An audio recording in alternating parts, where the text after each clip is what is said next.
ఇరిగినాయి మీకు, అయినా మీ బుద్ధి మారలేదు. ఒక ముఖ్యమంత్రిని పట్టుకొని ఏం బీకనిక పోయినవని అడుగుతారా అధ్యక్ష? ఇది పద్ధత? ఈ రాష్ట్రం 4 కోట్ల ప్రజలు ఓట్లేసి గెలిపించిన ముఖ్యమంత్రిని పట్టుకొని ఏం బీకనిక పోయినవని అంటారా అధ్యక్ష?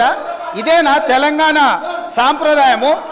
ఈరోజు నేను మళ్ళీ అడుగుతున్నా అధ్యక్ష, ఈరోజు మేడిగడ్డ మేడి పండులాక కుంగిపోతే మేడిగడ్డల నీళ్లు నింపడానికి అవకాశం ఉందా అధ్యక్ష?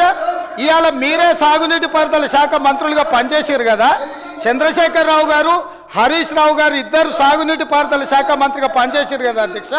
ఈరోజు వాళ్ళకే పెత్తనం ఇస్తాం, వాళ్ళనే చేయమని. ఈరోజు ఏ రకంగా మేడిగడ్డలో నీళ్లు నింపుతారో, మేడిగడ్డ నుంచి నీళ్ళు ఎత్తి అన్నారంలో పోస్తారో, అన్నారంలో నుంచి సుందీలలో ఎట్లా పోస్తారో బాధ్యత వాళ్ళని తీసుకోమని అధ్యక్ష. మొత్తం కుంగిపోయి కుప్ప కూలిపోతుంటే ఈరోజు అక్కడ నీళ్లు నింపడానికి ఏమాత్రం అవకాశం లేక పూర్తిగా ప్రాజెక్టు దెబ్బతిని ఖర్చు పెట్టిన 94,000 కోట్ల రూపాయలు వృధా అయిపోయి ఈరోజు మొత్తం ప్రాజెక్టే దెబ్బతిన్న పరిస్థితుల్లో ఈరోజు ప్రజల దగ్గరికి వెళ్ళి సమాధానం చెప్పుకోలేక శాసనసభకు రావాల్సిన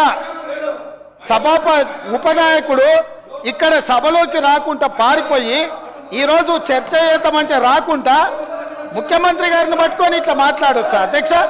అందుకే నేను ఒకటే మాట అడుగుతున్నా, మీరు ఇవాళ చర్చకు సిద్ధమైతే పిలువండి, మీ పార్టీ నాయకుడిని, మీ సభాపక్ష నాయకుడిని చర్చ చేద్దాము.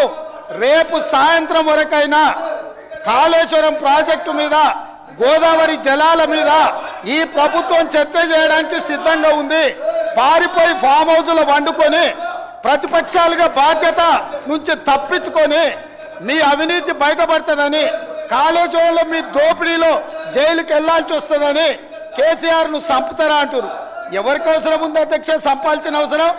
సచిన పావును ఎవడైనా చంపుతారా అధ్యక్ష? మొన్నటి ఎన్నికలలో ప్రజలు ఆ పావును చేత్తో కాదు కట్టెతో కొట్టిరు అధ్యక్ష.